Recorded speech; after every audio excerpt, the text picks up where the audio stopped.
Now that Nolan Arenado is officially an Arizona Diamondback, I thought it would be a good time to reflect on his tenure in St. Louis and simultaneously test the waters to see if there is an audience on this channel for modern Cardinals baseball commentary. So I'm just going to jump right in here. As I've thought over the last few days about the 5-year run Nolan Arenado had in St. Louis, a stark realization hit me. I don't think there is an objective way to evaluate his time with the Cardinals as anything other than a disappointment. Not an outright failure, not a catastrophe, but certainly not what anyone expected or hoped for when he was brought to the Cardinals.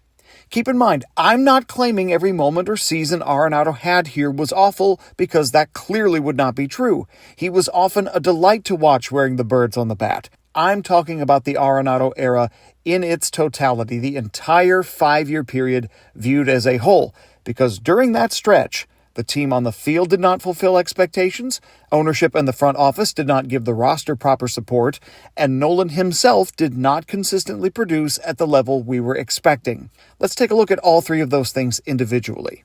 With Nolan Arenado, the Cardinals went 415 and 392, good for a .514 winning percentage, which averages out to an 83 and 79 record per season. I know that the '06 Cardinals 20 years ago won the World Series with only 83 wins, but calling that record anything but meh is disingenuous. To be fair, there were 2 postseason appearances featuring Arenado as a Cardinal, with 2021 seeing a wild card berth and 2022 featuring an NL Central crown. Unfortunately, they went a combined 0-3 in the October dance during Arenado's 2 postseason appearances, and Nolan himself went a meager 1-for-12 in the playoffs with no extra base hits. If you would have told Cardinals fans at the time Arenado was brought to St. Louis that his run there would end with him having more postseason wins, 1, as a Colorado Rocky than as a St. Louis Cardinal, we probably would not have believed you. That isn't to say we thought Arenado was the savior of the franchise, but speaking for myself, I was hopeful that adding Nolan to a roster that already featured Paul Goldschmidt was an indication that the team would be more committed to proactively shoring up roster deficiencies, but oh, how silly of me to be so hopeful. Which brings me to the front office and ownership's part in all this. During Arenado's time here, and in fact going back the better part of a decade, the Cardinals front office and ownership made a tremendous number of miscalculations, highly over or undervaluing their in-house talent, and making half-measure moves in terms of both the quality and quantity of players brought in from the outside. Under Mo in his last decade, it really felt like when the Cardinals acquired a player, be it Dexter Fowler, or Mike Leake, or Paul Goldschmidt, or Nolan Arenado, or Sonny Gray, they believed they were guaranteed to be getting the very best version of that guy, and that each player they brought in could be a patch that would cover multiple roster issues. That was not only foolish, but it was extremely frustrating to watch. If, just for example, you have a 33-year-old Paul Goldschmidt on your roster, and you have just acquired Nolan Arenado going into his age 30 season, and Arenado has opt-outs he can use after each of his first 2 seasons with St. Louis, why the hell would you not try to supplement the roster so as to take advantage of that?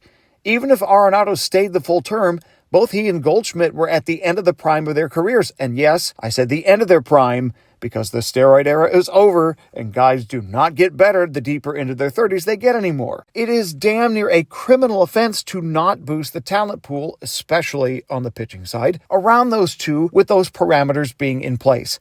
Did you feel comfortable going into 2021 when John Mozeliak said they had more than enough pitching depth with John Gant, K.K. Kim, and the train wreck that Carlos Martinez had become scheduled to fill out 3/5 of the starting rotation? I mean, yes, in 2021, they did make the playoffs, but they had to pull Wade LeBlanc, J.A. Happ, and John Lester out of the salvage yard just to eat enough innings to get them through the season.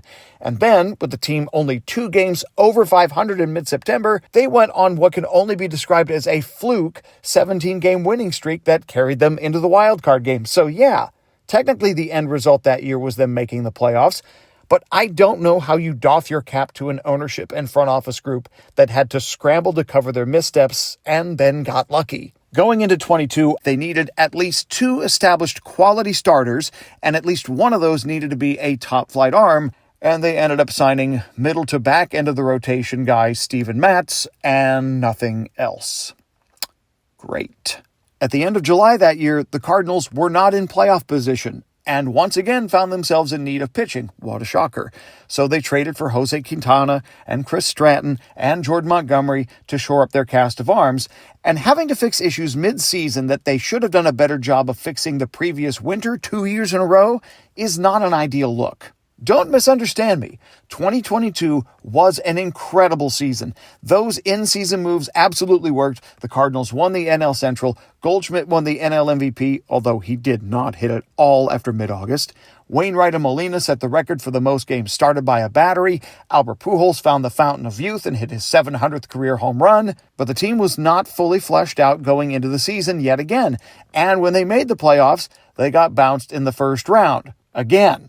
And I get it. Things happen in baseball. The postseason doesn't always make sense, especially with this current iteration of the wildcard format, but that did not make it any less disappointing as a fan, nor did it take the higher-ups off the hook for their lack of preparation. That offseason, the Cardinals, yet again, didn't do anything to fix the pitching staff. They did sign Wilson Contreras to replace Yadier Molina, and were then surprised when he wasn't Yadier Molina defensively.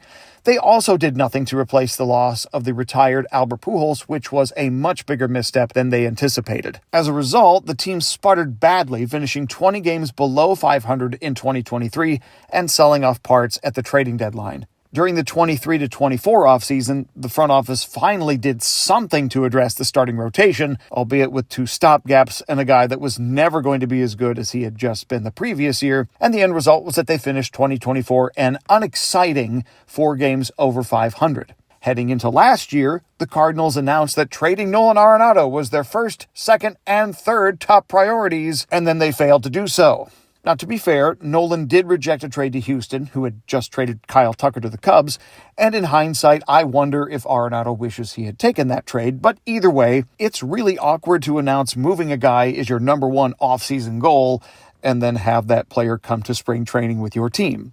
To his credit, Nato handled it like a pro, but the runway, or refresh, or rebranding, or whatever the hell they were calling it last year, did absolutely nothing to boost the short-term fortunes of the team, and the Cardinals cratered again in 25, finishing 6 games under 500.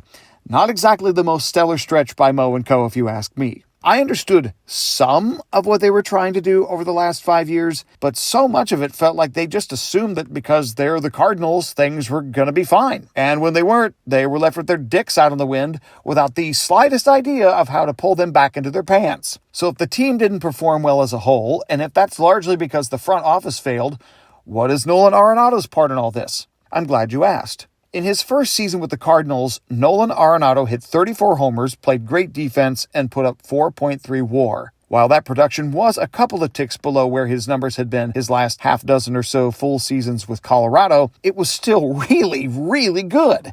And his 2022 campaign was easily the best year of his career. 7.9 WAR, 30 long balls, 891 OPS, won the Silver Slugger, won a Gold Glove, finished third in the MVP voting, was an all-star. I mean, it was just a great year by any measure.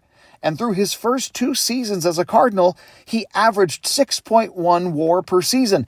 That individual performance was right on par with what he did in Colorado. But then, as everybody knows, that kind of stopped.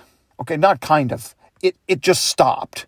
In 2023, Arenado's numbers fell off of a damn cliff in a way I don't think anyone, even the harshest skeptics, could have predicted. He dealt with back issues all year, especially in the second half, and it wore him down mentally and physically. Now, not to beat a dead horse, but this is exactly why you make a more concerted effort to build a stacked roster when you have veteran superstars in their 30s as the anchors of your team. They don't stay young forever. Anyway, his wins above replacement in 2023 dropped from 7.9 to 2.2, a negative 5.7 WAR difference from the previous year. Ouch.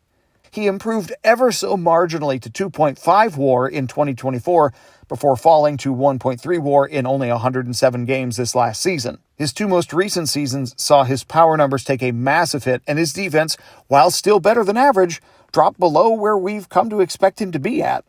If you average Arenado's WAR with St. Louis, it comes out to 3.62 wins above replacement per season. That is not offensive by any stretch, but at least from my standpoint, it's disappointing based on what our expectations of the player were when he got here. And if you take away Nolan's 2022 season, and this is just to point out how much of his value as a Cardinal came during that 1 year, that number drops to around 2.5 WAR per season, which is almost exactly half of what he averaged during his time with the Rockies. Now, maybe I, or we, or whomever expected too much out of Nolan.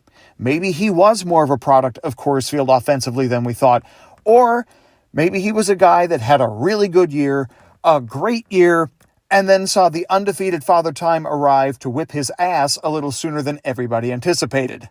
Now, I would make the Nolan Arenado trade again 1,000 out of 1,000 times. He provided us with some amazing moments. He was a huge part of that beautiful 2022 regular season. But on the whole, it was a disappointing run.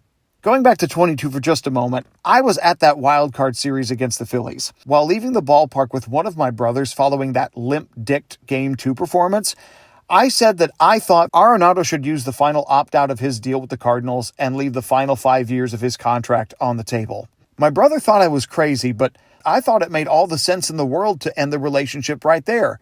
Arenado was coming off of a year that I had a feeling there was zero chance of him ever repeating, though I did not think that things would go that far south offensively. And I did not see the Cardinals ever building the kind of team around him that they would need to almost assure themselves of a deep October run barring massive injuries.